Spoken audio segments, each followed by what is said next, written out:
HUD icon that showed you exactly where I am at all times? I'm Very swimming. specific That's not Jack's icon. cabin. Not yet. No. He's getting there. Oh, there's a hatchet here. I'm gonna take this. Okay, it says we're streaming on YouTube. Just waiting for the handshake Nice. on Steam. Oh yeah, I gotta go over to Steam. This isn't There's last a, night's build though, is it? This is not the latest. Yeah, it's last night's. It's last Yeah, night. yeah. It's got Oh, the So it's got your rock. it's got fixed the in there that antibiotics you- in. I put metal. Well, it's probably not the last one because I put metal on that car behind you. What time did you put it in? Yeah, I just got the metal. I Oh, you picked it did? up. Okay, good. Oh, that offset What needs to be time? fixed. I got the 10 o'clock because I stayed up and did another build. Oh, You okay. told- I like it, I 'cause didn't it looks realize like he it's picked it floating. up. Yeah, I can fix that. I like it. It's like a feather. It's... Drug-induced. No, it's still trying to do a handshake. It keeps saying no, no, no. It usually takes 3 times and then it clicks in. Welcome, I'm gonna wait to YouTube. learn We're getting anything. sorted on Steam, and then we'll be kicking off here if anybody's there. Should we do an announcement with our wish list milestone? We should put an event in Steam. I don't know Did if you do it the has event to on be used Steam? specifically. I did not do this event on Steam.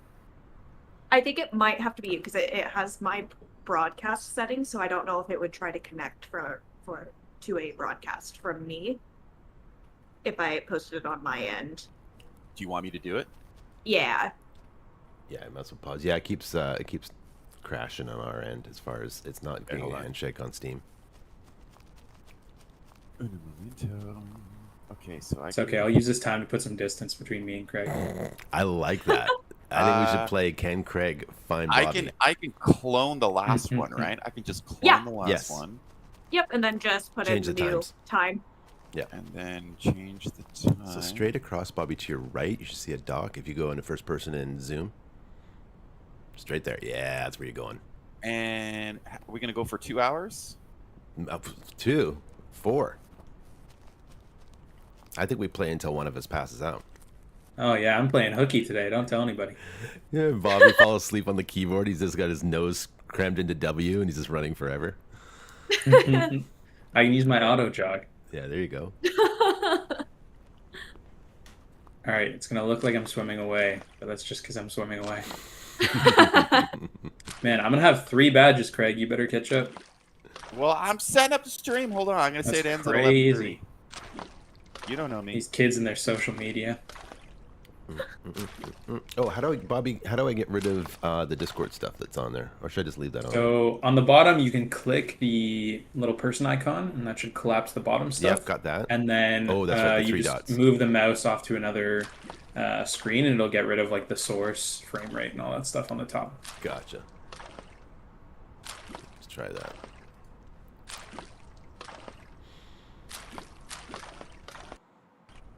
Steam like us yet. Publishing. Okay. Oh, we're on Steam now. Hey, we're doing the backstroke. This feels so cool. Welcome to our new swimming adventure game. Michael Okay, Phelps it is is. your teacher. You know, I don't want to be. I don't want to just work out my front stroke. You know, I don't Yeah. want to be some freak. I gotta balance it out. Okay, that took a Right. second.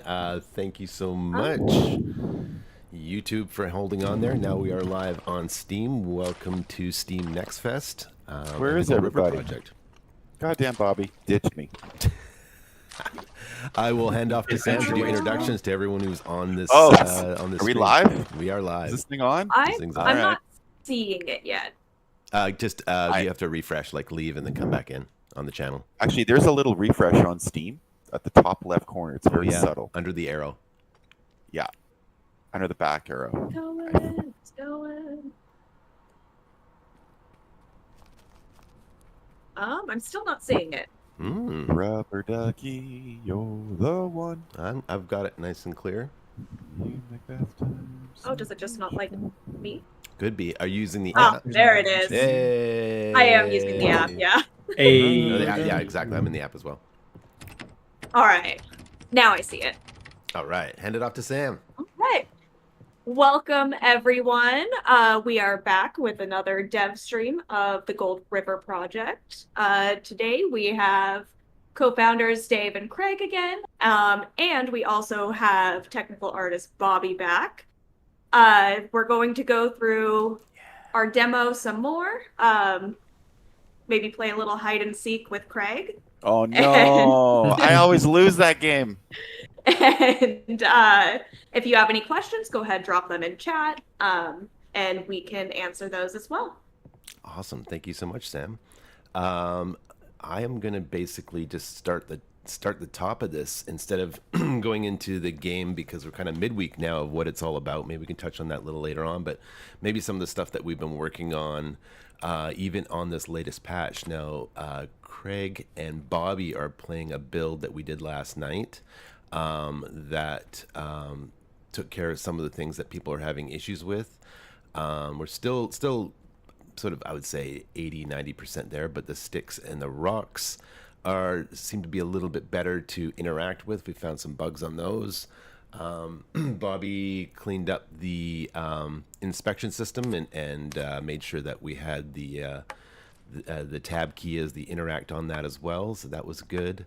Is there anything else that I can't think of on the list right now that we kind of tackled in the last few days that's going to be coming out in this patch? We'll patch the demo after the stream here. We'll get the release notes out and we'll patch it. So that'll be great. Do you want do we talk about the new sickness item, or do we leave that as a little bit? No, we should talk about probably that. should. We Let's should talk about that. I think we So- can give away stuff today, and then Yeah. Yeah.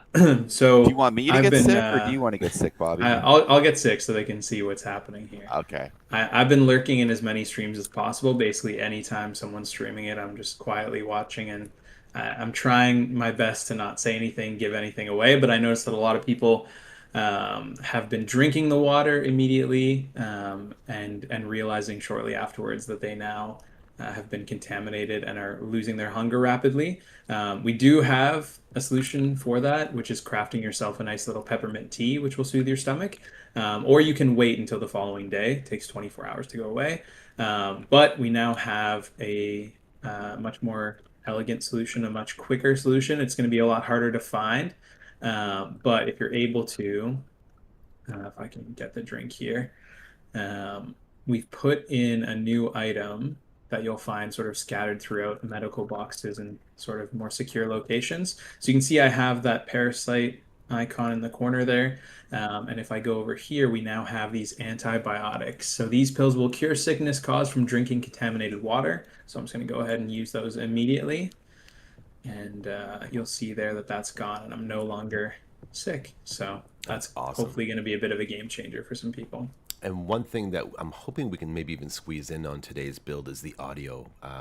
One thing that we noticed too, that we do it in other situations, and it wasn't quite clear on being sick and adding, when you do get that little amoeba bug, I don't know if you've noticed that in Bobby's bottom left-hand corner, where all of his health and food and water and temperature is, he got a little bug there, showing that he is sick, and then would have the consequences of that would be his food and water and everything else and his health going down. So we want to add an audio bug to that as well. So as soon as you get sick, almost kind of like a or some sort of like an audio cue that like, oh, that was bad tasting water and now you're sick. So it's right away you get that instant, hey, there's an audio cue and you've got that little icon to signal that that's what's going on, because some people didn't know what was going on, and then they sort of saw it later on that like, oh geez, I've been sick this entire time, I've been sick, and realized way too late.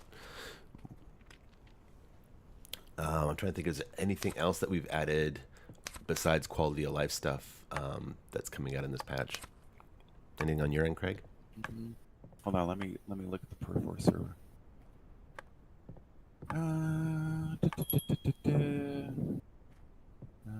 We fixed the Bobby's done some good work. The boiling water for the client. Remember how I couldn't the water countdown just keeps going where you're the client. So that's right. In yeah, now you don't have to wait for your friend to boil water for you in multiplayer. So everyone should be able to clean their water, which is good. Did you guys talk about tab? I was only a little bit. Yeah, on inventory that's been added now, or sorry, on inspection. So that's good. Okay. That's cool. I'm just quickly making some chairs for us so we can rest up before our adventure. Hey, around the back here, a game idea. Is this? Are we allowed to discuss game ideas? Sure. I mean, you already are. So Would you like a rocking chair? See the chair here? I mean, we're so close. The rocking chair is right here. I would love to be able to sit down and look out over the water and watch Bobby do some work while I sit in the rocking chair. Wow. Like, wouldn't that be pretty good? That would be pretty good. Right? That is a All pretty right. nice view. it is See- a nice well, view. see, Craig, that's- your like, chair's that's not around bad. back. Your chair's around back in the parking lot. I accidentally So, pushed yeah, if you could go sit in the back of the parking lot, Craig, that'd be great. next While to we have the. this It's next to the beautiful view. outhouse. And just if you could just yell from back there, just what's going on, just let us know. You know what? I'm going to go look for coffee, and I'll let you guys know, okay? I'm sure there's a coffee place around here somewhere. All right, just fill up your rested stamina bar so you'll be able to keep up. I'm gonna wait until mine gets about half full. And then Isn't I'll this? take off. Isn't this? Look at like this rocking chair. There's a bucket here. Not sure what the bucket's there for, but okay. Hmm. Maybe for like a spittoon or Just in case. Yeah, just in case. interesting. Okay. Just in case. One thing that we do need to add is the animation for sitting needs to be sent back to Craig, and we can get the arms above the knees Oh, and not whoopsie. under the knees. Would be great. Oh wow, that's pretty. That's like It's very Cirque du Soleil. that's fantastic. That's a feature. That's a feature. I do Oh, like yeah. the glow from your hatchet on the ground when Yeah. you squat down. That's cool. Yeah, yeah. So if you all right. as I was going to say, while you're sitting there, Bobby, just stay there for a sec, and we can point out what's actually happening here for people that missed it in the last stream. When you do craft a chair or find a chair, or actually there is folding chairs as well. When you sit in them, and this is great for nighttime when it gets dark and maybe you don't have a flashlight or a torch, or you just want to chill for a bit by the fire and go through your inventory. If you're sitting at the bottom left where your HUD is, where you see your food and your water and your health and your temperature, there's now a bunch of little Z's doing their thing, and you're getting an extra stamina on top of your own stamina. So you're going to have, throughout the game, you have your basic stamina, and once you've run for a while, you'll get a badge, and that stamina will get a boost, which is amazing. And now you can get this secondary boost on top of that Bobby's filling up right now. And if he got up right now, it would stop at that green, and he has all of that green, and then it'll go back to the amber, and then all of the amber to move through. And so he can move through the world for quite a length before he has to take a break and slow down. What are you doing climbing the roof? Should be just enough to outrun Craig now. So. Oh yeah. So that's a great little perk for sitting by the fire and relaxing, is getting yourself ready for the next day to go on a big expedition and not have to be running out of stamina. So that's a nice little option there. I figured out how to get up on the roof. Oh, Bobby took off on me. What the hell? You seem surprised by this. Maybe, I maybe almost it's that narrated it. fancy. I was busy. I was climbing up on the roof so I could drop down in front of you. Oh my gosh. Surprise! Sam, do you have any questions from anybody there, or you want me to carry on? I think we are good to carry on for now. Awesome. Yeah, just if anybody has a question, just jump in. So we can go over the game for new people. This is the first time they're tuning in and checking out our game. We are the Gold River Project. We have a full demo available right now on Steam that will last you 2 days in game, and what that is an hour for daylight and 10 minutes at night, and then repeats that, and then I think it's right at midnight, I believe, or just before midnight. Then the demo ends, and you're more than welcome to start the demo all over again. There is save in the demo and load, and what we've seen is a lot of people, because of the time limit, are just sort of learning different functions and then taking what they've learned and moving further and further throughout the game, which is really, really cool. So there's a bunch of little sort of functions you need at the beginning to survive, which is the learn, and you've been seeing Bobby do that a couple times here, and that's on any item you pick up. It's always good to go into your inventory, right click over it, and see if there's anything you can learn. And right there, what he's doing, you'll see a little pop up and should say that you could learn there.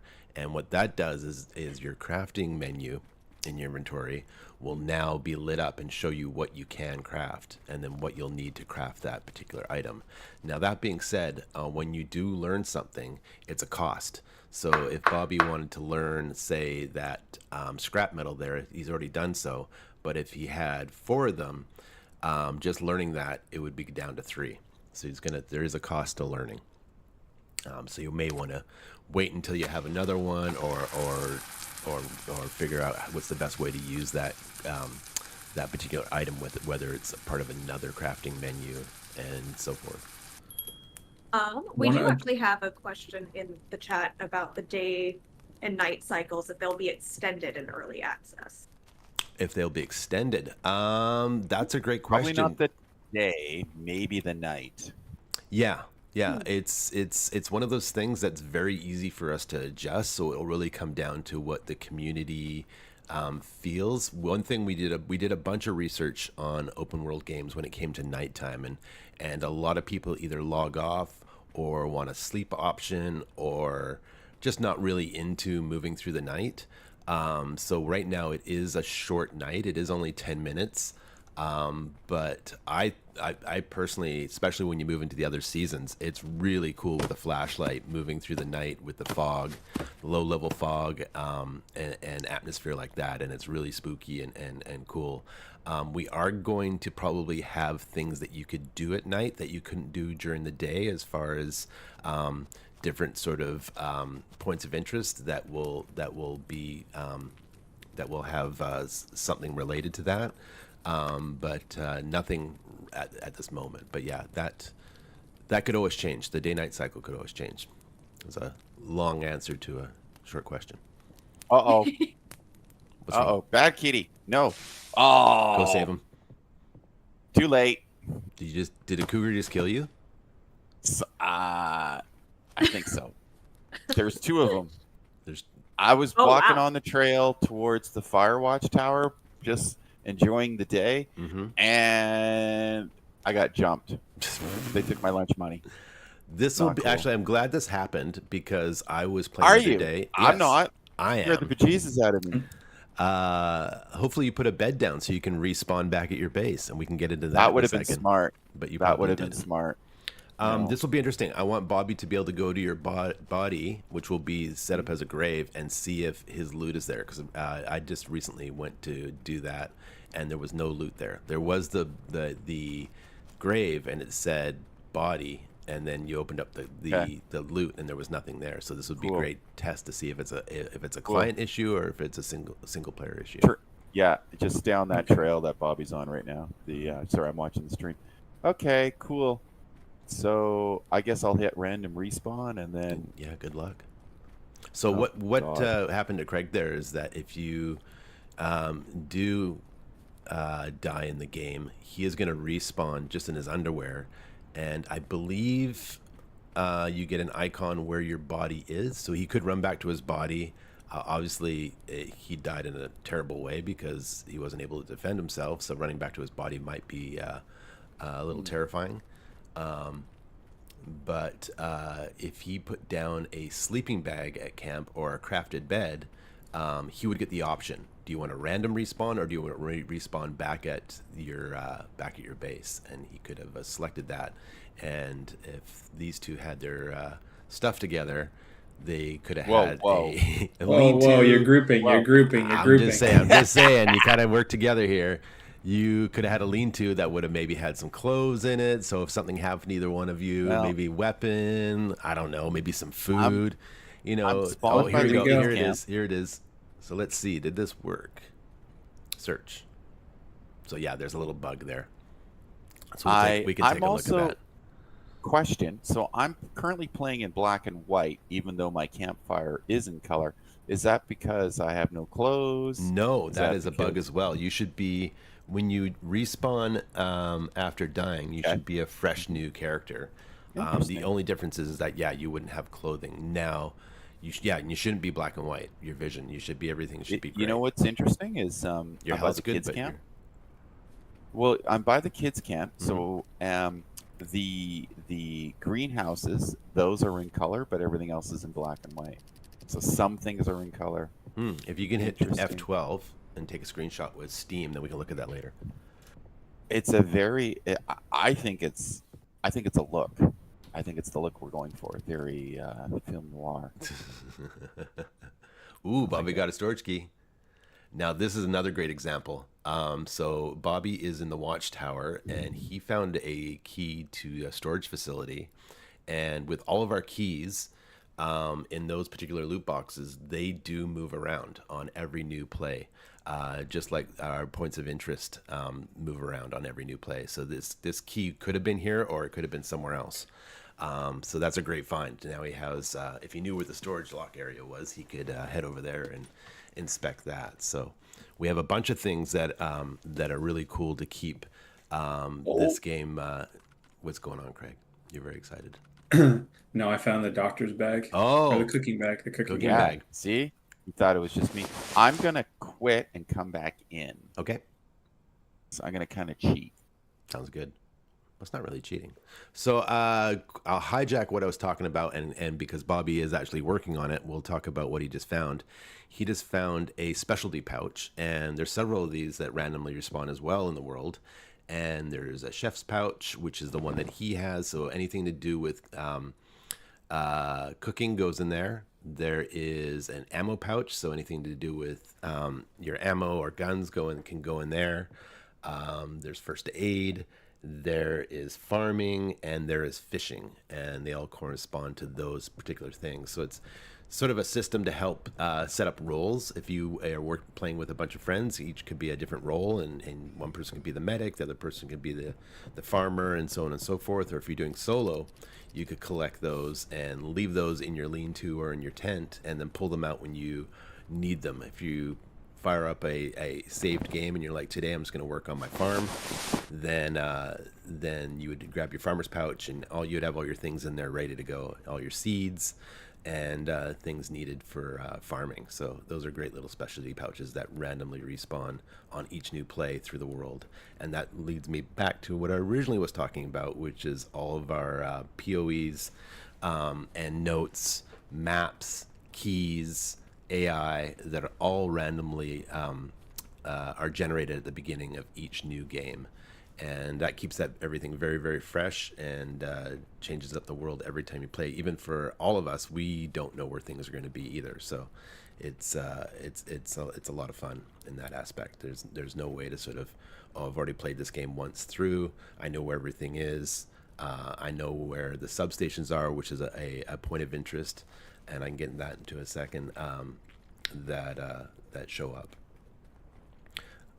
and also what's inside of them as well. So another segue on my own segue to segue back into a segue of That's good work. Thank you. That's some fancy. I'm getting myself boxed in a corner.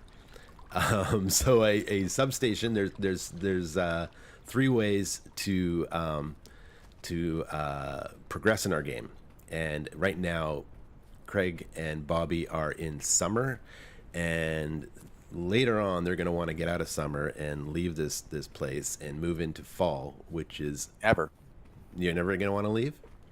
No. Okay, I like well, it. Bobby can move on and leave you here.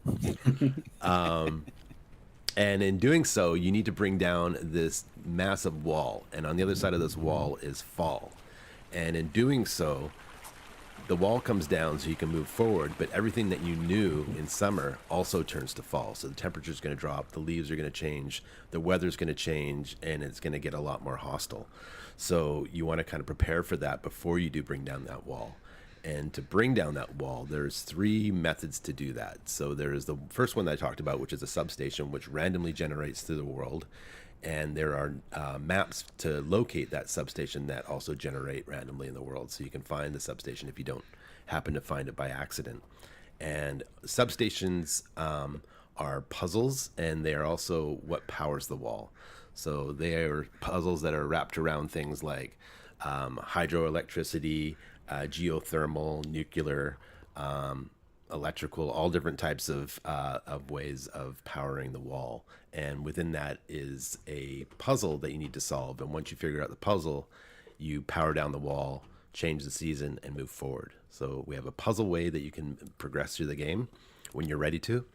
The other way is through the perimeter control, and the perimeter control controls the wall, so it kind of talks to the substations which power the wall, and determine whether the wall is on or off. And to bring down the wall that way, you're dealing with stealth and force. It's a protected building that has AI security guards in it with shotguns that are not afraid to use them, and they're very terrifying. So that would be more of an option where if someone's not into puzzles, they could take that route and be super stealthy and take their time. Watch for cameras that could also detect you, and see if you can solve and bring down the wall that way. And then the third way kind of swings us back to, and this is great timing, Bobby's on the electronic crafting bench right now. The third way is heading back to the substation. And before you go in the substation, on the outside of the substation, there is a system override box. And if you interact with that with the right device, which is this little Raspberry Pi, which we're calling a Grape Pi, is an override device, and you connect that, that will also bring down the wall. And that sounds simple, but you need to find all 6 of these pieces, bring them to an electronic crafting bench with a car battery, because you got to fire this electronic crafting bench up, and create that little Raspberry/Grape Pi. Now those boxes are in these special electronic briefcases that are scattered throughout the world, and they too are randomized throughout the world. So those are, so everything's equally difficult to accomplish. And when I mean they're scattered throughout the world, they could be just on a desk like where Bobby is right now, or they could be behind a collapsed cave where you need to find a pickaxe and break that down. But it's random every time to find those. So depending on what your playstyle is like, you pick your poison and go that route. So if you're really into exploring and you want to check every nook and cranny, that's probably going to be the way for you. And then finding, I think there's maybe 3 electronic crafting benches in the game. So finding one of these and bringing that car battery and making that device is, it could be the way to go. There's the puzzle option, which is inside the substation, and those randomly move through the world, as well as are randomly have different puzzles with inside them. So you may be like, oh, I found a substation, and get inside and you're like, this is not the same substation I had last time. So that's a possibility as well. And then the third way, which is the perimeter control, which is stealth, moving through a maze of AI and boxes and cameras, and trying to work your way to where you can bring the wall down into the control room. And then I can move on to another little pouch thing that Bobby has just grabbed as well, which is really cool, which is a protective case. And you can see it's in his slot there where it belongs. So you get your specialty pouch on the left, and that can be a number of different things. And then you have your protective case. And what the protective case is a little ode to Turkov, where whatever you have in that protective case, if you have one and it's equipped, and anything happens to you, you die, that will go with you. So a protective case is fantastic if you find one for things like key cards, keys, anything along those lines. You don't actually have to worry about maps and notes. As long as you read a map or a note, you can discard it, because it will be automatically put in your journal and your teammate's journal. So anything that you come across that's maybe instructions on how to solve a puzzle, or a map on the location of a substation, once you've read that, meaning you've right-clicked on it, you've gone into inspection, it's popped up, and you've looked at it, you'll get a little notification at the top left that says added to journal, and now you can discard that note. And your teammates will have that information as well. So you're not, there it is there, that's where it would be living. We're also going to add a spot in the journal of all the information on your badges as well. And I can get into badges in a little later. Yeah. So I am very excited. I have not found a protected case in a while. They're quite rare, so Yeah. I'm very excited about that. super. One and other thing so that I handy. wanted to quickly mention, just when you were talking about the learn, something that I think a lot of people have noticed and picked up on, and some people haven't yet, is a lot of our food items can be quartered. That's how you prepare fish when you catch them to be cooked. But one of the things it's really valuable for is farming. So I'm going to try, that's my goal for the next little bit, is to set up a little bit of a farm. But you'll notice before that I had some peppermint that I found, and I quartered it. And not only does it give me leaves that I can use for crafting recipes, but every time you quarter a vegetable or an herb, it gives you seeds that you can use to then grow more of that thing. So that's how you can kind of exponentially have more and more, which is really exciting. That is really exciting. And if you can show that off in a bit, that would be awesome. I'd love to see Yeah. a full farm set up and watering it and watching it grow. That'd be cool. Yeah. I don't think we've done that in our stream series. Though. No, I don't even think we've done fun even a thing, little bit of especially fishing or with anything. Bobby. Yeah. Any questions, Sam? I did see someone bring up some other games that have like night missions and kind of wondering if that is something we have planned. Yes. Just to sort of reiterate, there's a lot of stuff in the works. Obviously, we're a small team, but I've thrown around the idea of that sort of facility that is fully operational during the day due to solar power, but the battery backup for nighttime just doesn't exist anymore. Oh wow, it is really dark. It is really dark. We've been inside, Craig, this entire time as you've been trying to probably make your way over to us at the quarry. No, I'm doing my own thing. I'm making myself a torch because I can't see the rocks to pick up. Make myself a campfire. So it's not going great. I'm not gonna lie, but I'm hanging in there. Oh my He goodness. left Craig to his devices. Yes, That's why I've been quiet. But I got a sweet torch going now. So hopefully nothing eats me out here. So this Nice. is great. nice. That's why I hate camping, but that's fine. I don't like Don't mind me. Make a camping game, they said. It'll be great, they said. Yeah, that. it's fine. It won't be scary at all, you bastards. I'm sorry that you got eaten. I'm sorry the cougars found you.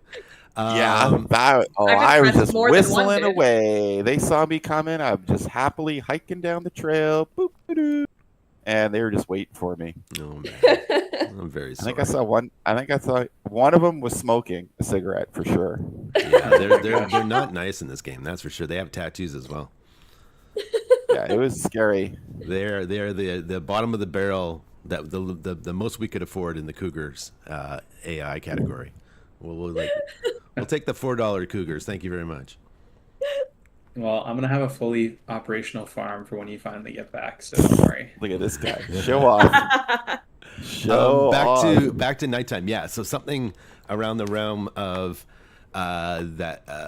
perhaps a fence that is electric fence that's running during the day, and then at nighttime the battery backup is completely depleted. So when the sun goes down, that's now you're able to get into that, but you can only get into it at night. So we're passing around a bunch of ideas of sort of how to use the night in a really cool way, because we do see a lot of people in other games either log off at night or want a sleep option. They just don't want to deal with night, and I think that's an opportunity lost. I really think night could be something really, really cool. Obviously, it adds a spooky factor to it, and when you move into fall, there's a lot more low-level fog at night, which with your flashlight shooting through it is really, really cool and super spooky. So I think there's a lot of things we could do there to really, whether people want to just hang out at their campsites at night and do some crafting on their crafting bench and get ready for the next day, which is maybe they're crafting arrows,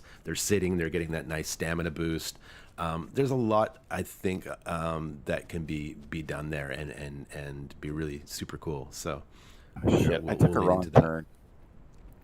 That's a great question. Am I gonna get eaten on Jim's trail? I was trying to get Da Vinci. Isn't there something down here? Oh man. Really can't. This is help you great on it. because this is a very classic experience with survival in I swear games, to is that God. someone's just having some bad luck. But we're gonna make it. We're gonna make it together. I promise. I don't know. At the very least, I'm gonna make it, and that's okay. I'm prepared for that. I thought someone was following me. It was just my shadow. So now I'm paranoid, Oh wandering my around, gosh. lost in the woods. It's like, Craig's alright. just like a groundhog. What the Getting hell? 6 more weeks of winter. Yeah. Yeah. I was promised. Oh, you bastards! So one of the Launch things that cabin. I'm about to do is put down another campfire, which I just want to quickly explain that too, because I don't think we did that last stream. It popped up earlier, but I kind of glossed over it. But if I craft a campfire here, if you have one campfire down, there's a limit of one campfire per person, which is again one of the benefits of playing together is we can have multiple campfires that we can use and spread them either throughout the map and have hubs as we explore that we can use for building items and for growing crops and all kinds of fun stuff. Or you can chain them all together and have one big sort of compound. But what I'm going to do here is I'm going to pack this in a second, and you're going to see the prompt that comes up. And I'm gonna find a cool spot for You know where the that. wolves can't get me? In the Hmm. water. That's a very good point. Very That good is a point. very good point. Okay, so I'm gonna build it here, and it says campsite already exists. Are you sure you want to remove it? Storage items will remain. All other items will be ruined. So if you have things like tents, they will be packed, and you'll go back and find duffel bags with the items that were in the storage. But any other items you've placed will just be destroyed. So aesthetic items like lights or camp chairs. So you want to make sure that you clear camp before doing that. But the reason why I like to put down campfires so frequently is I use them as trackers. So I'll put this down here because I'm planning on kind of using this area for the next little while. And this is a really helpful thing, especially at night. I can always find my way back to. So in the density like this, with the map constantly changing, it just helps me kind of keep my bearings as I'm exploring throughout the world. So that's a little pro tip for people. That is a good point. Oh, We got a question there. It says, tried playing the game and the graphics seem blurry when I sprint. Is this a setting issue I can fix? I have had the same, well, similar, I don't know if it's exactly the same, but I've had a similar experience when using DLSS and using the, I believe it's performance over quality. And in doing so, I think there was only a 10 FPS difference, but it did make, because we have so much foliage and tall grass, it makes it super blurry, especially when you run. So you may want to move, if you are using DLSS, you may want to move the slider over to performance, or sorry, over to quality. It should be a lot better. If that's not the issue, then just take a look at your settings. You might be running the foliage at too low. So play with those settings. I personally, and I think all of us personally, play at high, and we have 40 series GPUs. Epic will work and does look beautiful, but one thing we've noticed with people running Epic settings is that when you get close to a substation, which is a massive structure underground, we've noticed some huge drops in frames there. So we're working on cleaning a lot of that stuff up. We're doing some optimization always, but we're also reached out to Epic to sort of see what, if there's anything we're missing on our sides of optimization that's a big red flag that we've just missed. So we're able to send them some files, and they can look over that and go, hey, these are the top 10 culprits or the top 5 things that are causing those frame drops when people are running at Epic, and have the cards to support that. But I really don't see too much difference between Epic and high. So if you want the best viewing experience and your card can handle it, I would say go high. And then for the blur, then I would check your DLSS settings first if you're using them, and if you're not, then check your foliage settings in the graphic settings, and you may want to maybe move the foliage up to like if you're on low, maybe move it up to a medium, and bring something else down to sort of counterbalance that, so you can I play have the game. a fishing question in the back. Yes. Fishing question. I see your hand up. Okay. Yes, sir. So I got my rod. I made myself a hook. Do I got to dig up worms, or do I need bait? No, so what you need to do is if you right click on the fishing rod, similar to the battery or other items that have Yeah. attachments, you should see an attach prompt. Yeah. So right click for the flashlight, it's open. For the fishing rod, it says Yeah, attach. I got my And fishing then you hook should on. yep. Okay. And So then you now I should be just good to go. You just need to find some water and found some water. hold your fishing rod, and then just left click looking at the water, and it should cast. Oh. Okay. You doing some night fishing? Yeah. Nice. So Yeah. Yeah. I can't One- believe you guys are gonna force me to eat some fish, which is gross, but okay. That's a great This is, shot I there, guess, Bobby. Gonna yeah, have this to looks do really nice. what I have to do. I'm not happy about it. So one other thing that I just had happen to me, that I think a lot of people have happen when they're first playing the game as well, is I've been crafting so many things as I run through the world. And we went through before how we now have the drop notification. So if your inventory is full, and you're crafting something on the player, it'll drop it at your feet, and you'll get a notification like this in the top left corner, and you'll know that you need to pick something up. But when upgrading and moving on to the high life of having a crafting table, whenever you craft something at the table, it'll actually just spawn on the table itself. And so some people get used to having the inventory go straight into their own personal inventory as they craft it. But that's one thing to look out for, is if you craft something at a table, it's nice because you can kind of set it and forget it and it will stay there. But just remember, it's not going to spawn on your person. Yeah, and that goes for the same for the campfire as well. If you're making any Yes. food or boiling any water or making that lovely peppermint tea, that will spawn on the campfire, not back in your pockets. No bait to attach, not yet. We have basically we have the functions for everything, and that was really key for us to get to Steamfest. Is like, let's get all the functions in that we want. I got something. Wait for fish to stop. I'm reeling. I'm reeling. I'm reeling. Oh, you got to come over here. Where's the camera crew? Oh my National Jesus. Geographic will be right with Like, you. come on. You should see me. I got out onto a log. I'm waiting for. Oh yeah, this is. Do you look come the on. part Daddy though? Do needs you have breakfast. a bucket hat on? I have a baseball hat on. All right, that's good enough. That's good enough. That's good enough. All right, so You somebody go in. asked about bait. Sorry, Yes, I interrupted. Yeah, sorry. It's people are just talking about bait. Shit, So this is a big one. I'm telling you. You All right. really should come over we're going here. to talk about bait now. So how about you just go back in your little corner? All right. Bobby, go ahead. Yeah, no, I was just gonna say that you were saying that we kind of wanted to get we wanted to get as many of the systems in as possible and make sure that things that were in were as polished as possible. So there's obviously a lot of stuff that's still in progress or things that are planned, and bait is definitely one of those. I have a whole a whole board with red yarn connecting it that is fishing and hunting and farming.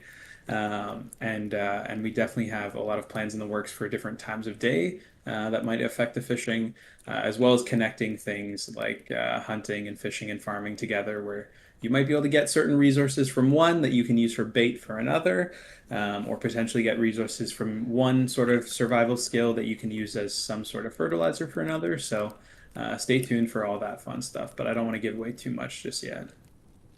Yeah, that's a great point. That was the key thing for us, was really getting all of the sort of high level functions in and working as best as possible for Steamfest, being a small team.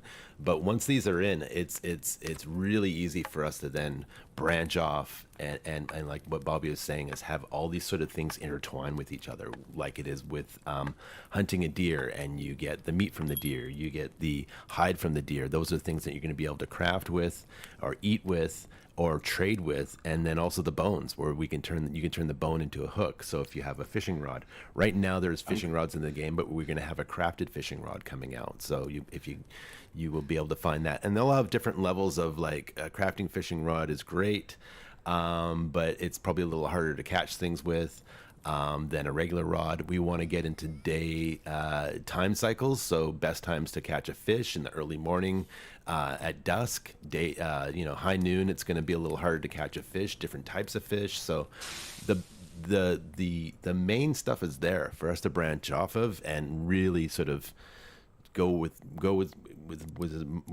as much stuff as we want on that particular function, whether it's fishing, whether it's farming, and so forth, and hunting. So super excited about that. I'm going vegetarian. You could do that too. We have that whole Can I option. You don't have to kill anything to eat. You can. Can I just eat you berries? You can just eat. Oh, we actually berries. need to put we need to have berries in there. I think that's on the list. Blackberries. Actually. Yeah, blackberries. Yeah. But I think wherever there's blackberries, there are bears. There's Bushes. always Oh, bears. thanks. Ew. There's always bears where there's blackberry bushes here in the Pacific Northwest. So Yep. That will be the give and take. Yes, you can get some yummy blackberries, but you may have to share them. I caught a fish. We do have a question about how long the full game will be, about how many hours. Ooh. Oh, that's kind of that's to me that's always been, even since the early development when we sort of wrote down this game of how people asking how long would this game be, and that's kind of an answer that would be almost like a Grand Theft Auto question, like how long is Grand Theft Auto. Now if you play the mission and you didn't do anything else, which is a little difficult, you kind of have to figure out how to fish or farm or hunt so you can survive, because there's only so much food that you're going to find in the world that's been left by someone else, like the canned foods and things like that. But yeah, I don't even know if we can answer that, because there's so many avenues. There's you can do the mission to bring down the wall, but in order to do that, you need to have warm clothes. You still need to explore. So I feel our default answer has been 20 to 25 hours. yeah, and I think that's kind. I think it's much more than that, because it's such a big world. Because in a game like PUBG and Fortnite, where the world is shrinking, our world is expanding. So you're in which seems like a fairly big area, but it's the smallest area that this demo is, which is summer. And then once you bring that wall down, not only what you were in as summer is turned to fall, but now you have a whole new section to wander in that is true fall. And then once you're ready to bring the fall wall down to go into winter and everything turns to winter, you have even more maps. So the map is growing as you progress, but you have to be prepared to progress. You can't just willy-nilly bring that wall down, or you'll freeze to death, or just perish to the elements. So it's really hard to say, even for us trying to play it through and going, okay, how long is this? Even if I tried to say, quote unquote speed run it, which is really hard to do because everything is randomized. I don't know the answer to that question. I don't know what it's going to turn out to be. It may even be a challenge for someone to try to figure out, like, okay, if I spawn at the dock, get off the seaplane, I'm going to try these first two cabins and see if I find an electronic box. If I do, then I'm going to go do this. Or if I find a note to a substation, that's my goal. I'm going to do the substation. Or if I am able to find a pistol or a hunting rifle by chance, I'm going to try to take on perimeter control and see if I can shoot my way through, or I think I can be stealthy enough. So don't know the answer to that. I think also, to piggyback on that as well, I think that's always been the back of my head, is that the most exciting thing is that both ends of the spectrum of that question are kind of ways that people will kind of try to play the game. I feel like there will be a lot of people that see it as a challenge of how quickly can I get through all of the seasons? How quickly can I, get the best substation seed possible and bring down the wall? But then with our resources, the way that it's set up, where you really do have to kind of scavenge with what is available, I think another type of player will be, how many days can you survive? How many days can you plan out and grow your own food and protect yourself against not only the elements, but other things out there that kind of want you to not be there? So I'm kind of excited to see both extremes, basically, the longest amount of days someone has survived, and also how quickly someone has escaped, which is really exciting. Super exciting. I see in chat someone saying, what wall? So just a little backstory. So this is the Gold River Project is a single and multiplayer open world adventure game. The full size of the map is still in the works, but I think we're at 32, I want to say 32 square miles? Is that am I thinking the right numbers? What? Kilometers? What are you talking about? Sorry, No. kilometers. Yeah. It's 16 square kilometers. 16 square kilometers. Okay. Thank you. So 4 by 4. Thank you. Okay. Yeah, I'm only on one coffee. So I know, that's why I'm working on a coffee shop in game right now. I'm gonna build myself. Can I lick it, or is it gonna? It sounds like there's stuff going through it. It'll hurt you. It'll hurt you. Actually, if you get perfect, if you can stop right there and now look through the wall. You can see right now on the other side of the wall that the leaves are autumn. So that is to indicate that on the other side of this fence is a whole nother season. And when Bobby figures out how to bring this wall down in the 3 different ways you want to bring it down, this wall will come down, and that season will push through in a huge thunderstorm, and everything in summer will then change to fall, and the temperature will drop. So Bobby's got to find some jeans or some long pants. He's going to have to find like some sort of jacket, maybe even a hat would be good. Some work boots because he's just wearing some hiking shoes right now. So he needs to get out of this outfit completely and get prepared for that before he does that. And then the same thing for winter. You're going to find a beanie or a toque if you're in Canada. You're going to find gloves. You're going to find a full winter jacket, ski pants, ski boots, all that kind of stuff. So or winter boots. So that's what you're going to need to progress through the game. So I hope that answers on the wall there. I'm not happy. Why? I had to eat fish for breakfast. Was it salmon? Not happy. Do you do like a salmon? No, it's just belly? trout. Just a little, like a 1 pound trout. It's just kind of gross. Oh. I had some gross. meat stew. It was really good. That's just gross. When you get a chance, Bobby, head back to your farm plot and we can talk about that really quick. Yeah, sure. Yeah. We also have, is the map going to be bigger or smaller than Rust's biggest map? Ooh, I don't know what Rust's biggest map is. Do you, Bobby? Off the top of my head, That's a question let for me Google. quickly check. Hold on, let me see here. Here, I'll open this up so you can talk about it while I Google. Yeah, it. I think one thing that we worked on is that with the size of the map, one thing that people have been very, very shocked about is how big it is, because the foliage really hides a lot, and there's lots of peaks and valleys. So you're moving throughout, and it's a little tricky to get your bearings on that, because it's so densely forested as you are in the middle of this natural reserve in the Pacific Northwest. Yeah. So I can talk about farming really quickly, actually, before we move on to my survival, because I need to get some more food. Yes. So just tell us what you've done there and what's going on. Yeah, for sure. So you'll see I have my plot here. And when you place a plot down, you'll see there's an empty slot here for seeds, as well as this watered section and a plant section at the bottom. And so what you're going to have to do is you're going to have to drag your seeds into the top. And then if you have clean water on you, you can click water and then it's done. With a lot of our systems, I think the biggest balance that we have is, or one of the biggest challenges that we face is making things challenging and engaging and rewarding without making them super punishing. So we didn't want to necessarily have it be something that you had to run back to every 2 minutes to make sure your crops were okay. We wanted you to be able to set it and come back and harvest. And so you just need to water it once, and your plant will start growing. It will grow with the sunlight, so if it's not growing during the nighttime, that is why. And you'll see in the bottom corner, I have this countdown. So I see that it's growing. I see that there's 9 minutes. And also in real time, you'll see that this mesh, you can quite literally watch it grow. And all of those will indicate that you're doing something right. You're growing whatever it is you planted. And we'll come back in just a little bit and I'll show you the harvesting aspect of this. But I'm also going to plant a fresh planter next to it just so you can kind of get to see the UI when I get back.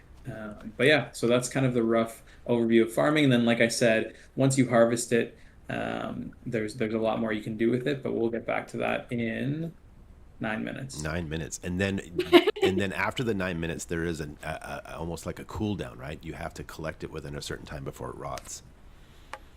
Yeah, so I guess I can talk about that now as well. So once this has fully grown, this bar here at the bottom will change from growing to let you know that now your plant is decaying. And you have about twice the amount of time that it takes to grow. So that's kind of a rule of thumb.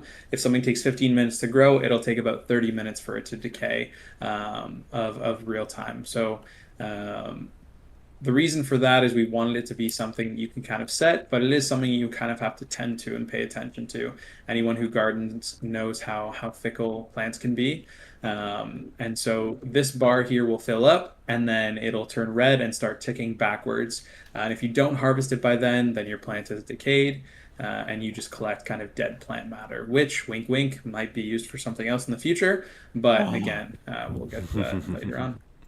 That's awesome. I see a question. I got a question from Langley Runner 72. He says, "Can I hook this up to my treadmill to get my miles in?" Yes. Next question. Cool. I see a question regarding the wood into sticks for firewood. And that's something that we've been sort of working on as a mechanic issue of getting the campfires to take either wood logs, and that would last longer, or sticks. So it is something that we're looking at, and it was just a sort of functionality thing to get in before Steamfest.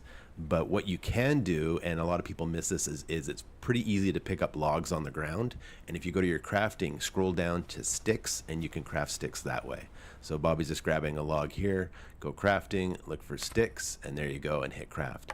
Another option that we'll be having coming up is being able to craft multiples. So if you have 3 logs, you're like, I want all the 3 logs to be used in crafting sticks. You can set that system up as well. So that a multi crafting thing, so you're not waiting for it to sort of craft and then do the next thing. We'll be able to do almost like a little queue list. So that'll be something that will be coming down the pipeline as well. I know you guys can't see me. No, and this is a good thing. We but abandoned I just want to Craig. say, Let me guess, you're fishing. No, I'm kicking ass. I just want to say, I wanted to say my frame. I'm getting 60 frames right now, and I'm the client.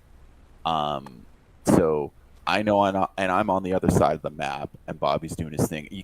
Bobby? Can you see where I am, or am I too Yeah, I far can see away? it. Yep. Yeah, you're 961 meters away. What I'm saying is, Bobby, because he doesn't like me, he has shunned me. He's on the other side of Oh the my map. gosh, Well, the I am. drama.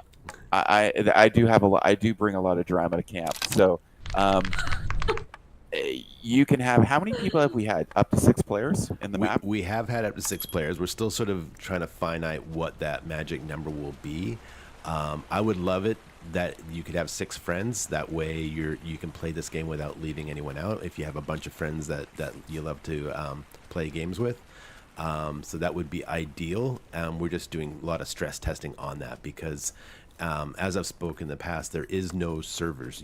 Whoever hosts the game is the server, and everyone's connecting to you.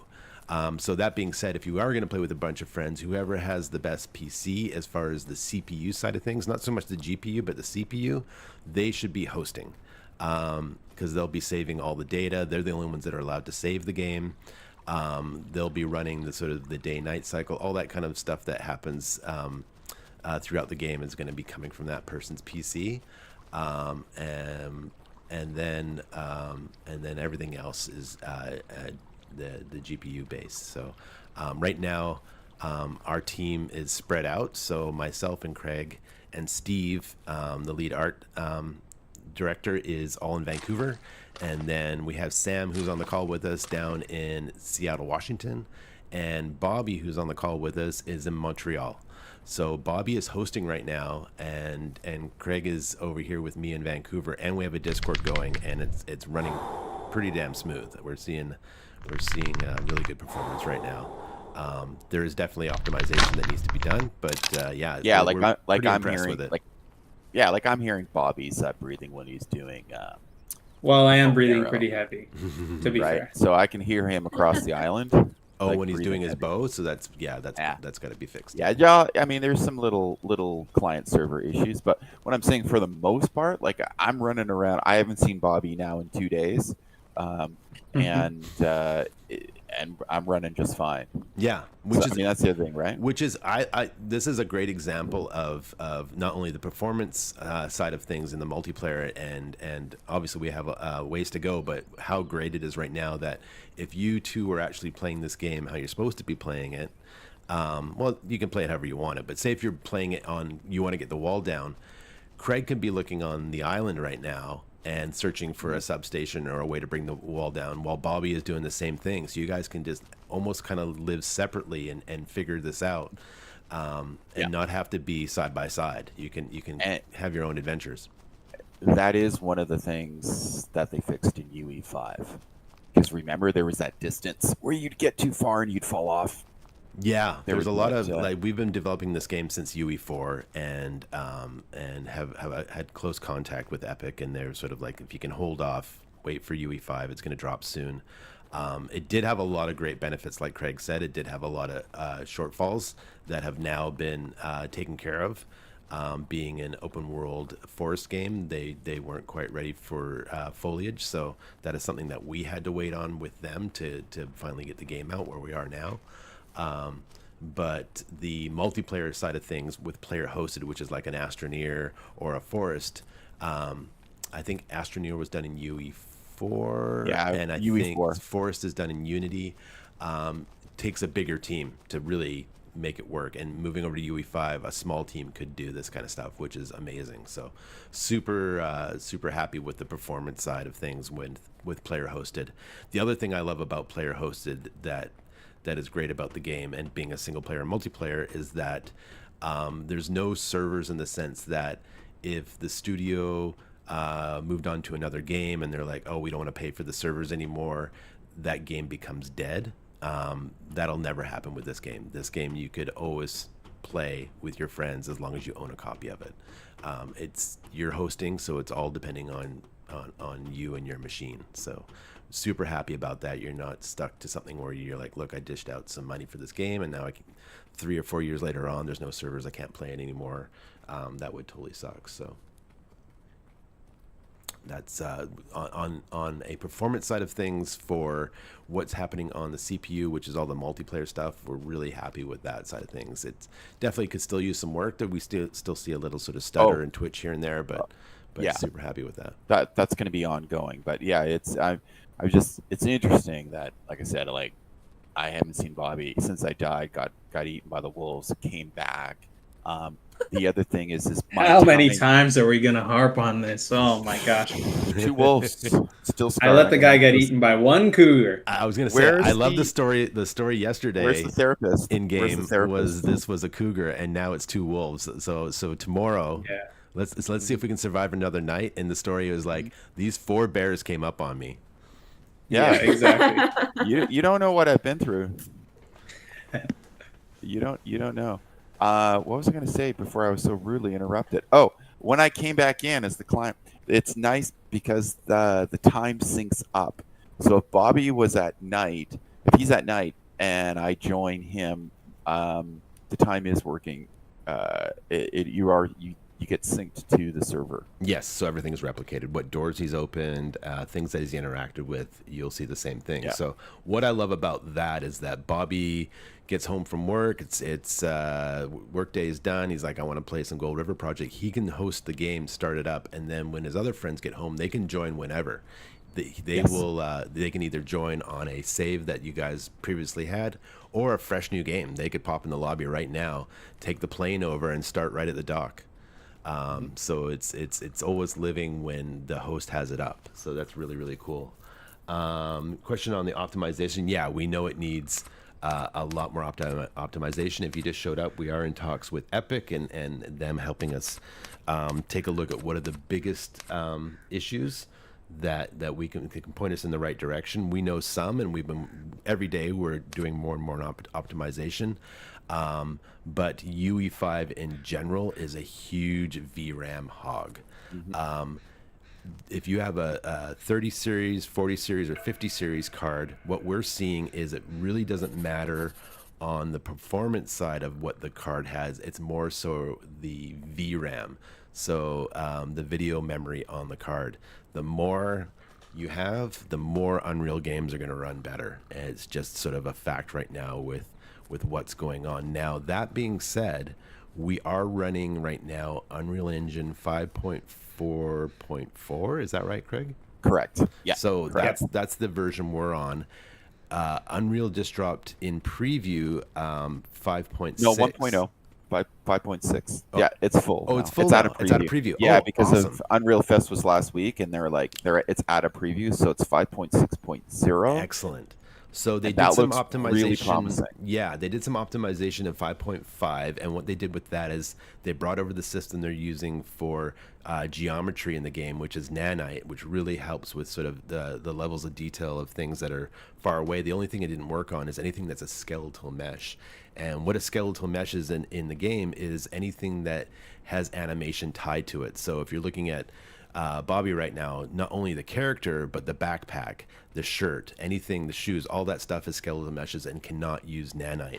But moving into 5.5 and beyond, we'll be able to do that. So that'll really optimize the character, not only on the skeletal mesh, the actual physical part of it, but even the materials and the textures. So as Bobby gets further away from Craig, he's not rendering at 4K anymore. For Craig, he would be a lot lower detail because it doesn't need to see it that much detail. Right now, to each of them, if they could see each other, they're a pixel, right? If that. They're so far away from each other.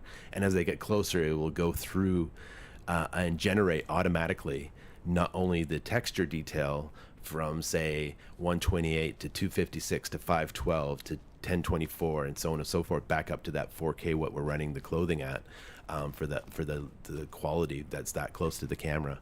But it'll break it down, so it'll go up and down depending on the distance, and that's going to happen. That doesn't happen right now in our game for anything that's player based or animals, anything that's running a animation. So we're super excited for that in 5.5, but we're probably going to do the jump to miss 5.5 and go straight to 5.6 because they've done a huge optimization on lumens and nanite. So lumens is their lighting system and how light reacts to the world, all the bounces off the leaves, all the bounces through the water, through windows, interiors are way better now in UE5 than they ever been in UE4 as far as feeling true interiors, and being inside something and looking out of something into the open world is way better. So a lot of really cool features that they brought into Unreal Engine 5, but they're super expensive too, and they soak up a lot of VRAM. So it looks like, fingers crossed, that in 5.6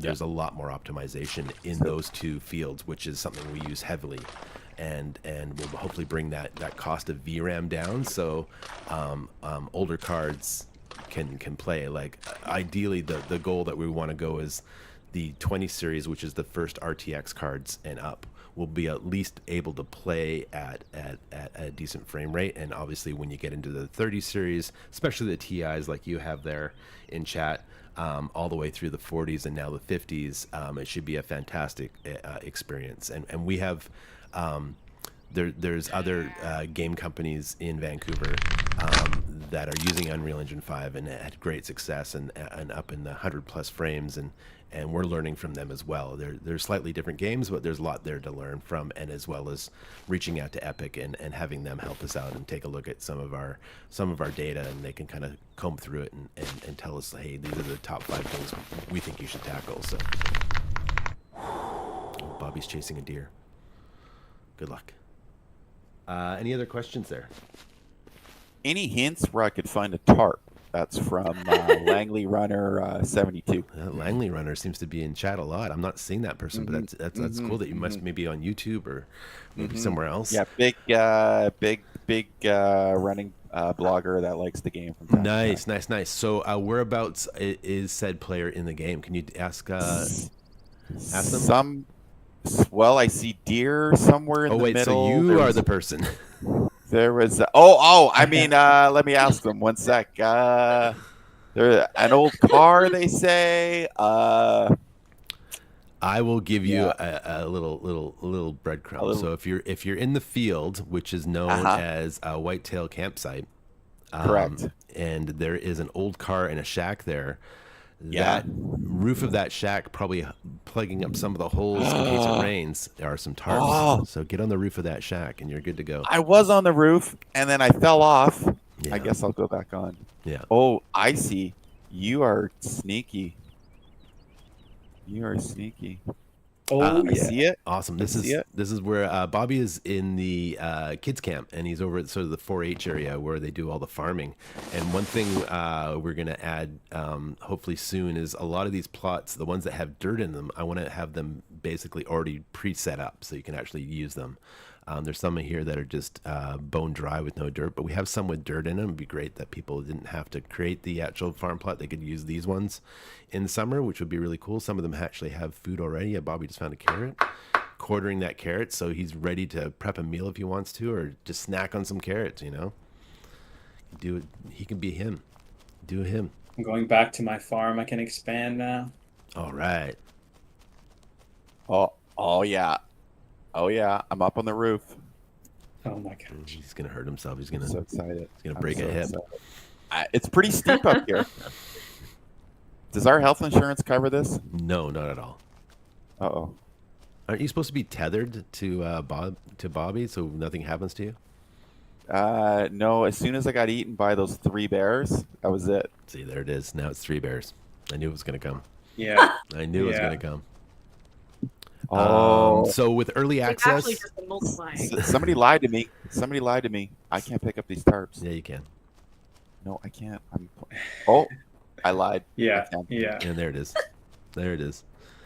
So if you Let's see. feel lost and exploring, that's part of the feeling, and we get that too. So don't feel alone in that. Part of the Some more random than others. generation. I wasn't gonna single you out, but yeah. That's fair. It's, That's fine. I don't mind. Bobby, can you look to your right just a little bit? I want to see if you can see the dam. Yeah, if you go into first person and look at the dam, that's being constructed right now, and that's in fall. You won't be able to reach that right now, even if you bring the wall down. But more and more structures you're going to be able to see in the distance from summer to fall. So if you look to your right, go back into first person and look to your right about 15 degrees. Keep going, keep going. That mountain range right in front of you, not the one in the back, but this one that's a little closer. That's deep into fall too, and that's past the farm. And up there is going to be Mascot Mine, which is a real mine that's in British Columbia that is on the face of a cliff. And it's if you look it up in Google after the stream, it's pretty remarkable. Mascot Mine. So we've actually built a mine exactly like that, with lots of tunnels and things to explore. But the exterior of the mine actually hangs off of a cliff, and people live there. That's how they entered the mine, and it's absolutely stunning. I think it's now been preserved and is a national park that you can go visit. But we take a lot of influence from real places throughout the Pacific Northwest, whether it's in Washington State, Idaho, British Columbia, and find these really cool places and sort of build off of those ideas. So you'll be able to see that from summer too. So we really want to do that sort of signaling where you can see other things like the large radio tower that's also in the distance there as well. So some I don't really want to cool stuff. brag, Oh, here we go. Now, but I just built myself a lean-to. yeah, you did. Hey, nice. So what can you do with a lean-to, Craig? Well, open up lean-to. Looks like it's some bunch of storage. Fantastic. So you can put all your knickknacks in there, all the things you found, your spoon collection from around the world, your You don't know me. your assorted Maybe I like- of comical socks that you love to wear at the office and things like that. You can put those all in your lean-to. I'm gonna put my my extra tarp in there. Speaking of inspired by the real Pacific Northwest, we have another Sasquatch question. Ooh. Will we Oh, be man. seeing Sasquatch? No. Not only will you be seeing Sasquatch, but you will be seeing all of the Sasquatches from out history. So you'll have the beautiful Yeti that will live in the snow. You'll have a classic surfing Sasquatch. You'll have cool do coffee drinking Sasquatch. You'll have the water skateboarding skiing Sasquatch. Oh, water Pogo skiing Pogo. Sasquatch. Which actually, if you actually see water skiing Sasquatch, I want to make sure if you can get either the scope for the rifle or excuse me, or binoculars, you will actually see the squirrel on a water ski right next to him, and it's quite a sight. And if you can capture that, you get your what is it? Your There's- nature bingo. What is it called when you Oh yeah, yeah. nature bingo. nature bingo? And Animal whoever bingo. asked that question, just rest easy that somewhere in a change list, I'm going to try and bury putting in like a handprint on a single tree just for you. It's going to be 6 times the size of a regular person's hand, and it's just going to be on one random tree. And then you'll hear Just to knocking, keep it alive. knocking on a tree with another stick in the distance, just to be really creepy. Yeah. Yeah. Tieflings Sasquatch. They asked, will we yeah, see there you go. Tieflings Sasquatch? There you go. There you go. Hopefully my crops are finished when I get back here. So I pretty much touched a lot on roadmap when we move towards early access. I think everything I've discussed except for AI. That's our sort of where we're moving after Steam Next Fest is diving deeper into AI, whether it's the animals in the game or the actual different types of AI humans that you'll come across. And I can speak a little bit about that. There is going to be kind of a timeline. So you've been dropped in this experiment. You either came by yourself or you went with a bunch of friends, and you quickly realized that no one's coming back to pick you up. And now that you're in this experiment and you got to find your way out. And you aren't the first ones to be here. There's obviously been previous campers that have been lured into this, and now they're trying to find their way out. So you'll find campsites, and that sort of leans on the sort of smoke that you see in the distance. And when you come across that, it could be just a couple of campers, someone just maybe cooking at a camp site, and maybe someone's fishing or so forth, and they may have some stuff that you want, but they're also going to be, they've been here for a while, so they found a few more things, maybe a rifle, maybe a pistol. They're going to be armed, maybe even a bow. So if you had approached them in your state where you didn't have much stuff, they could probably take you out. So you may want to work as a team where you're kind of luring them out, maybe have them chase you, and then the other person goes in and loots their camp really quickly. So that's one form of the AI that we want to work on, and those will be randomly generated. The next will be a further along the timeline, which are the settlers. And the settlers are people that either couldn't escape or didn't want to escape. They've come here. They have maybe no one to go back home to. They're loving this. It's permanent summer. It's amazing. They can live off the land. They found No mortgage. no mortgage. They found like-minded people that are like, hey, this is actually not bad. I actually, you know what? This is a pretty amazing way to live off the grid. I'm not dealing with all the stresses of the world. This is awesome. And they've created factions. So we have a faction 1, 2, and 3 in the game. And faction 1 is, we like to call them the hippies, and one of their camps is in the game right now. It's permanently there, but it will be a random respawn. And if you find them, they want to be left alone, but they're down to trade. And if you leave them alone and don't pester them and don't annoy them, that trading block will open up. So first they'll maybe trade, like right now, I think they're trading maybe 6 to 8 things with you, and that will change. So depending on what they have, those particular items will change. And then on top of that, if you befriend them and trade with them and don't interfere with them, leave them alone, don't scare them off, then more things will come into that trade menu, and that you could do different types of trading with them. So that's faction 1, and they're going to be sort of more geared towards summer. So you'll see those guys around summertime. And moving into fall would be faction 2, and faction 2 is kind of in the middle. They create full structure bases with logs and sort of almost real sort of housing setups, water collection. They may have found some solar panels that they're using to power their base at night. They have little watchtowers so they can be watching if anyone's coming close to their camp. And they're a little more industrious. So they're someone that you could befriend as well. Obviously, you could keep more of a distance and probably jump through a few more hoops to work with them, but they're another faction that you could trade with. But they will be a lot more dangerous. And then faction 3 that you'll find in winter, and these are all will randomly be spawned in the world as well. Just like the points of interest, like substations and notes and all that, is more on the, for lack of a better way to explain them, more Mad Max. They don't care at all about you. They don't want to trade with you. They rather just see you dead. So if you come across their camps and maybe there's a patrol happening, you want to steer clear of that completely. That's the sort of 3 factions, and now those are types of AI that have, like I said, they've couldn't escape or didn't want to escape. and this is their life. So they would feel threatened if you brought the wall down. So if you're in fall and you're about to bring the wall down, so you're bringing winter into their fall where they've got all their crops and they're living and they're happy with that, they probably not going to be pretty happy with you. So that will be a factor as well. So that's on the AI side. And then the last part of the AI outside of the animals is the women. That we are Mother Nature, and that's the scientists, that's the security, that's the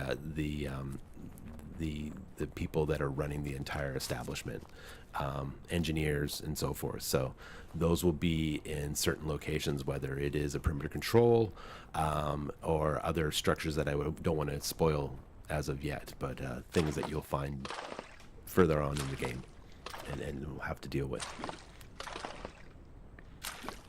I'm looking at if there's anything else. Oh, and more clothing. That's another thing I always keep leaving out. Right now, you have a really limited amount of clothing for summer, fall, winter, but we'll definitely be expanding on that with different types of warmth, obviously, for the clothing, but also different looks, different types of outfits, so you can customize your characters a bit more. So that will be coming in early access as well. And I think I touched on absolutely everything else, even some of the stuff that we had in tips and tricks. I think so. How are we doing on time there? We have Almost got. 11:30. Yep. Oh, wow. We've gone a long one on this one. Yep. So yeah, if there's any more questions, we'll take those now. If Craig, Bobby, or Sam have anything they want to add that I missed or stumbled over. Oh, electronic crafting bench. Bobby had the key. Yeah. Hey, and look, we're reunited. Reunited, yeah. and it feels so What a way good. to start to close out the stream as Bobby and Craig Yeah. are reunited after the entire So stream. nice. Check out my sweet hat. Check out my sweet That's hat. a very nice hat, Craig. It is Thank very you. nice. It's dried off now. Oh, yeah. did you? Um, You can tell people how you can tell time in the game. Yes, there's two ways to tell time. There's clocks throughout the game where places that have power, and that is real time in the game. And there's also a wristwatch. It's a little buggy, but we're gonna get that fixed as well. If you put it on, if you have it, it works. If you drop something, it'll start working, and then it'll kind of go away, and then it'll come back again. Bobby's found some great information on how to use the radio. That's a whole nother puzzle. I don't think I've seen anybody complete this yet, but that's a really cool puzzle that actually, Bobby, can you go back in there and just look at the pegboard? I've added some stuff to help with this puzzle, and if you, first person to zoom in, there are 3 radio towers that you can see in the game right now, and so Little Man is the one that's connected to us. Big Brother is the one that's on the island to the north of here, and then Tall Boy, which is the one that's all the way in fall that you can't reach. And the description on the note that Bobby picked up there on where and what you need to do with those radio towers, as well as what you need to do with the field lab to solve this internal puzzle to do something pretty cool. I think instead of Little Man, it should be Little Women, so each tower could be named after a book. Oh, I like that. That is awesome. See, where were I was you? gonna Where were say- you when I had to write Well, that up? hey, apparently you guys didn't even invite me to the meeting. Wow. Like you just naming shit without even consulting. I'm There like, you go. all right, that's There's a cool. No, reason for that's that. cool. Yeah. oh, Craig's gonna be so jealous. Man. Bobby, We can you do have. Oh, so yeah, just before you do that question, Bobby, can you do me a favor and take this ladder up? There is a platform up there now, and I'm hoping that will help with people that were getting ejected or stuck on the ladder. So there should also be a nice lookout where you can kind of look around and see the other radio towers. Sorry, Sam, go ahead. Yep, we have a couple more questions. Sure. Someone asked if Sorry. there will be a way to carry more than one type of the bags, as in like the doctor bag, the electrical bag, stuff like that.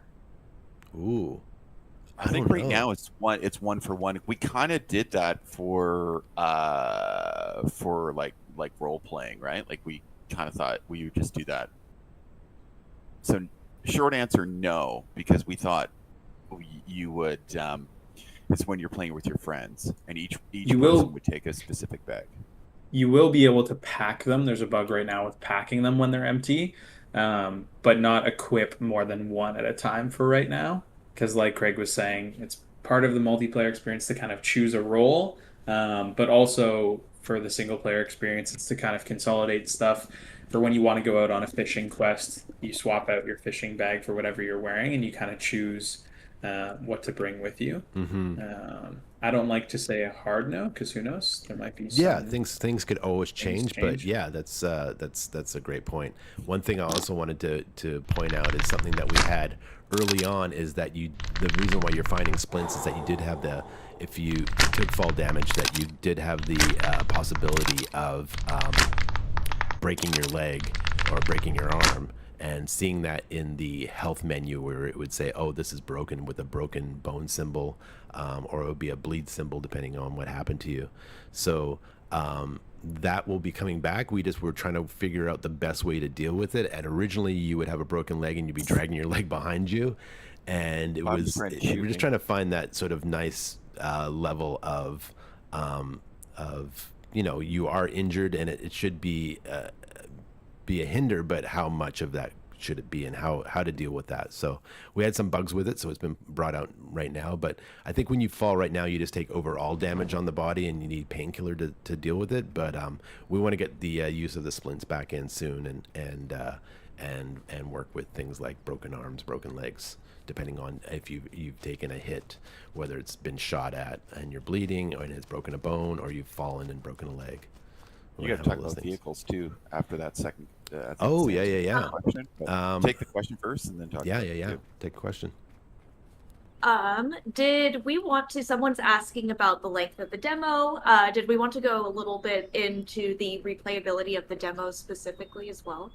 Yeah, the demo is set to 2 days, so it's a 60-minute cycle with a 10-minute night, and then another 60-minute cycle with a 10-minute night, and that's it.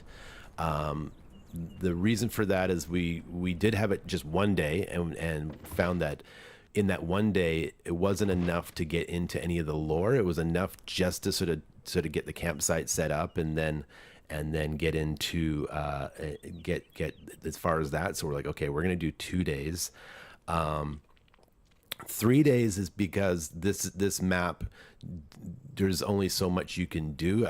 We kind of want to leave it that these are the things you can do, and until you get the full experience, then you'll be able to see the rest of the world. So we felt like the 2 days felt really good because there's so much to do with even just on the functionality, whether it's learning, crafting, building out your campsite, exploring certain areas. Kind of wanted to do a hard lock on that because it is a demo, and just sort of give you that taste of like, hey, this is what it's all about. This is where we're going.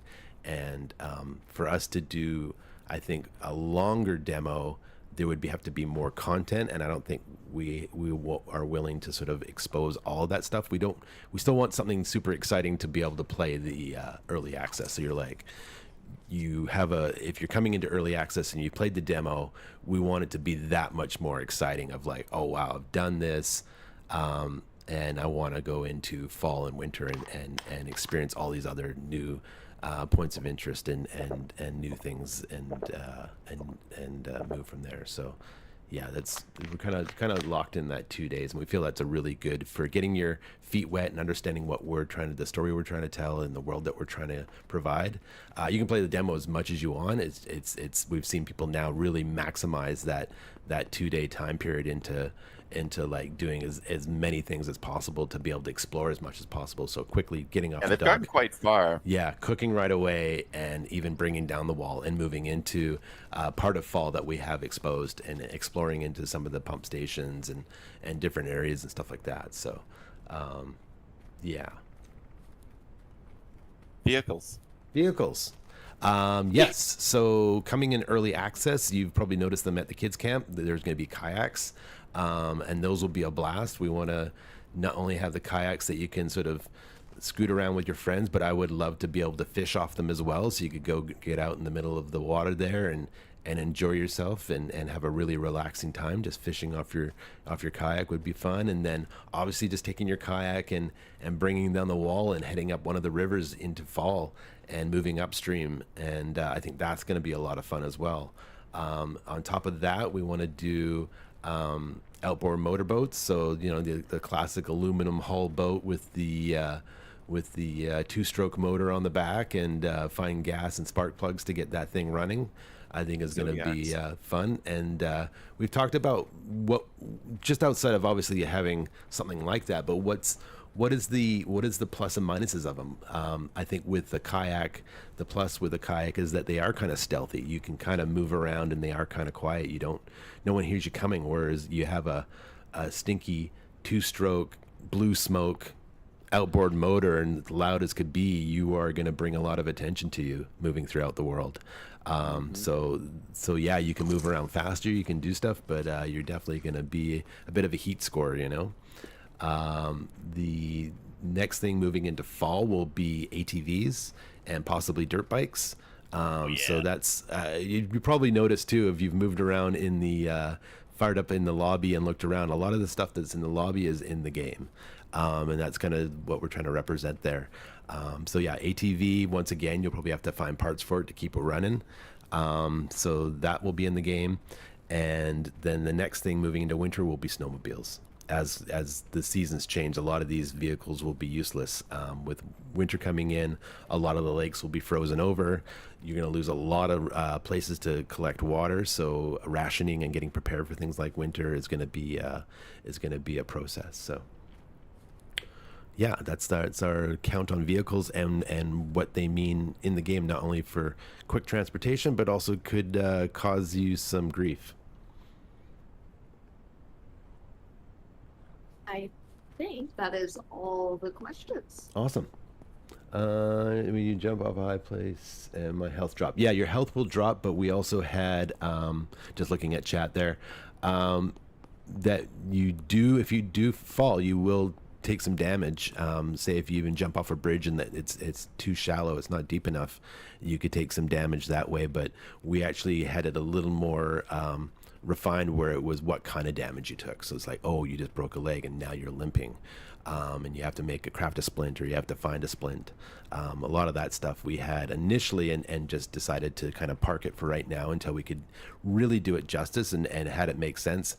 You want those features to be there to really sort of cause an effect, but you also want to make sure that it's something where it's kind of like night in the game, where a lot of people just find it a hindrance and off-putting. So you don't want to baby anyone. You don't want to hold people's hands. We really tried not to hold hands too much in our game. We really want people to discover and enjoy that. But we also want to know, hey, if you go up against a bear or you fall off a cliff, there is going to be some repercussions. So it kind of just happens to you once, and then in the back of your head, you're like, okay, I got to make sure I have a splint, or I got to make sure I'm super careful on this ridge. It's really tricky, and just adds that little mechanic in there. But we want to make sure we do it right and that it feels right. And if it does slow you down, it slows you down in a way that's not super annoying, where you can do something about it. Yeah. You can still move around and find those sticks and that cloth to make that splint.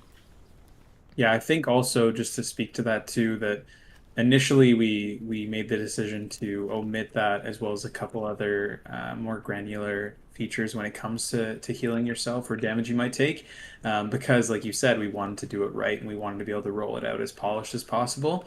But I think that a sort of a blessing in disguise that happened is that now, as we roll out these features, people are kind of playing along with us, and we're slowly not only ratcheting up the difficulty in certain ways, but also adding new rewards in other ways. So the game will slowly evolve more and more and more as we all kind of continue along.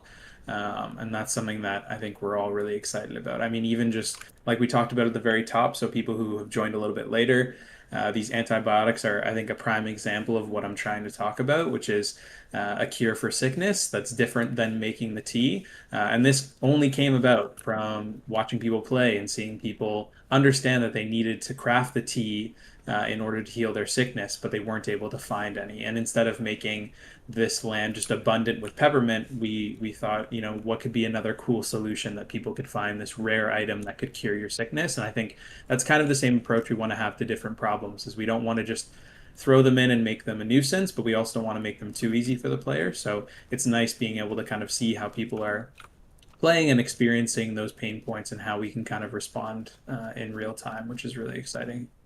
100%, Bobby. Yeah, it's and this is for us as developers. we couldn't ask for a better Steam Next Fest. We've had so many people streaming it on YouTube, making VODs on YouTube, Twitch, all over the place. And it's great for us to pop into those live streams or even watch them later on and see things that people, how they interact with the world, and stuff that we never even thought about how someone would interact with it, and looking at that and going, hey, that is actually a great thing. Let's change how we do that. Or that's interesting that they did figure it out. I mean, the biggest thing for me, because speaking on level design, is when you're doing an open world game and it's story driven, it's really tricky to do that, in the sense that you're not doing a wide linear like The Last of Us, where you kind of funnel someone at the very end to an area that you want to tell a story, and you can do that. You can control that they have to go to this very sort of tight spot in the game where now they're going to bring in a new character or unveil something. And for us, we drop you off at the dock and you can go anywhere. We do have a tutorial, and that's more so to teach you the functions of the game on learning, crafting, and surviving. And so you know that all those things are available to you, like inspection and reading, flipping a note over, looking at everything that you pick up to go, oh, is there a secret message on there? Is there anything that I should be paying attention to? But in a story-driven game, and making sure that we're getting our story across, and presenting all these different sort of avenues, whether you're finding a key that says Jack's key and you're like, oh, I know where Jack's cabin is, and running back to that and discovering that world. That's amazing for myself as a level designer, and as a team, just seeing that we're all just get super excited to see people figure out stuff that they came across, and find a map that's like, oh, there's a map to a substation, and it says a couple trail names, and they're like, wait a minute, I know that trail name. That was back over so and so. And seeing those wheels turn is super exciting for us. I love that. I love people figuring it out, and I love other streamers popping into other people's channels and not spoiling anything, because they know how amazing it was when they figured it out, and they're like, oh, all this stuff is randomized. Everything changes in this world. It's not where it was last time I played, or it could be. Who knows? But yeah, really trying to find a solid balance with storytelling, and letting the player just do whatever the heck they want. They have all the time in the world. Obviously not in the demo. That's kind of cruel. But when we have early access, you'll have all the time in the world. You can stay in summer until you run out of food. And I don't even know if that's possible, or if that's something that we want to look at. No, because you can just keep fishing. Yeah, So fishing. I mean, you could hunt turn everything it and then it's into gone, like but yeah, fishing Yeah, you can is pretty amazing. I'm really excited to do fishing, and build off of that. Like you can see with Bobby right now, he has some badges that he's accumulated, and I think he doesn't have fishing yet. So he's got running in there, which is increasing his stamina. He's got swimming, which increases his holding the breath, and that's a whole nother thing of being able to hold your breath and dive under the water and explore some places that you couldn't explore before because you couldn't hold your breath long enough. That's coming down the pipeline. He's got his camp badge there that's kind of tucked into his crafting bag, and with that one, that was just him doing the tutorial to say, hey, you figured everything out, you're on your way, you're good to go, which is awesome. But with fishing, maybe you're a first time fisher like Bobby is right now, and probably the best times to fish would be dusk and dawn. And as he accumulates and fishes more, he's going to get that fishing badge, and now maybe he's a much better fisherman during the day at high noon, and he's able to go out there and catch a fish a lot easier than he was before. So having the progression of not only collecting these badges, but going through the different level of badges, so a level 2, a level 3, and so on. So really excited about unloading all that good stuff as well. I don't want to brag, but I got another fish on the line. Oh, so does Bobby. Bobby's about to bring it up. Yeah, Well, one bring thing this fish about up. fishing that I just wanted to say quickly, just to interject, is that it does take a little bit of time for the fish to bite. We intentionally kind of made it on a bit of randomization, so sometimes it'll be faster than others. But I've seen some people cast and mistake that nothing on the line for that body of water doesn't have fish. That is not the case. It just takes a little bit of patience, much like real fishing, to kind of wait till you get something on the line, and then you should be good to go. Anything that'll let you cast in it should yield a fish if you're patient enough. Oh yeah, Yeah. big one. Just to reiterate on that, the reason for that is we want to make sure everything in the game is balanced. So if you're going to fish, it's not going to be easier or harder than farming, and farming vice versa to hunting. Everything is going to have, or try to at least have, the same sort of skill and patience and time consumed towards it. So you can't just go, well, I'm never going to fish because that takes forever. I'm going to go hunt because that's a lot easier. It may or may not be. I mean, the deer will sprint on you. So each thing is we're really trying to balance each thing out. So depending on which avenue you go, whether it's farming, fishing, or hunting, they both kind of all line up, and you can pick which one is more to your liking. So that's the end of the demo. I don't want to brag, but I crushed it. Let me guess, you're gonna brag. Well, I crushed it. I only got eaten by 4 bears once. I came back stronger, fitter, happier, and lived, man. And lived to see another day. I'm proud of you, Craig. Thank you. I'm proud of you. Thank you. Craig ate a fish. I had to eat fish to survive, but it was not happy. But you do what you got to do, right? Yep. Got to do what you got to do. That's it for the stream. We are going to probably rebroadcast this later today.